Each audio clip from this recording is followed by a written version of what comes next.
اللهم صل على محمد وعلى آل محمد كما صليت على إبراهيم وعلى آل إبراهيم إنك حميد مجيد. اللهم بارك على محمد وعلى آل محمد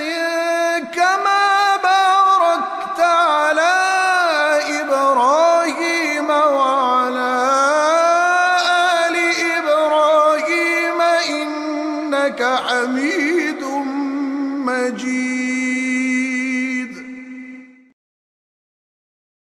سیدنا ابو ہریرہ رضی اللہ تعالی عنہ بیان کرتے ہیں کہ اللہ کے نبی صلی اللہ علیہ وآلہ وسلم نے فرمایا کہ جو شخص دن میں 100 مرتبہ سبحان اللہ و بحمدہ کہتا ہے تو اس کے تمام گناہ مٹا دیے جاتے ہیں، خواہ وہ سمندر کی جھاگ کے حد کے برابر ہی کیوں نہ ہو۔ حضور کریم صلی اللہ علیہ وآلہ وسلم کا فرمان ہے کہ جو شخص باجماعت فجر کی نماز پڑھتا ہے اور پھر بیٹھ کر سورج طلوع ہونے تک اللہ کو یاد کرتا ہے، یعنی کہ ذکر کرتا ہے، اور پھر 2 رکعت نماز پڑھتا ہے تو اسے کامل حج اور عمرہ کرنے کے برابر ثواب ملتا ہے۔ رسول اللہ کا فرمان ہے وہ جو ہر نماز کے بعد دہراتا ہے سبحان اللہ 33 مرتبہ،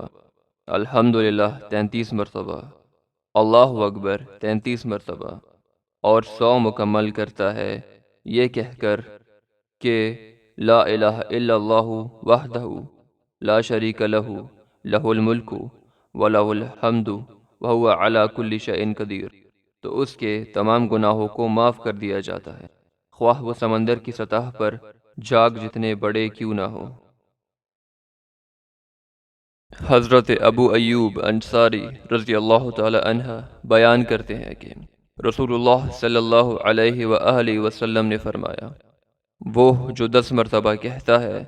لا الہ الا اللہ وحدہ لا شریک لہ لہ الملک ولہ الحمد وہو علی کل شیء قدیر، تو اسے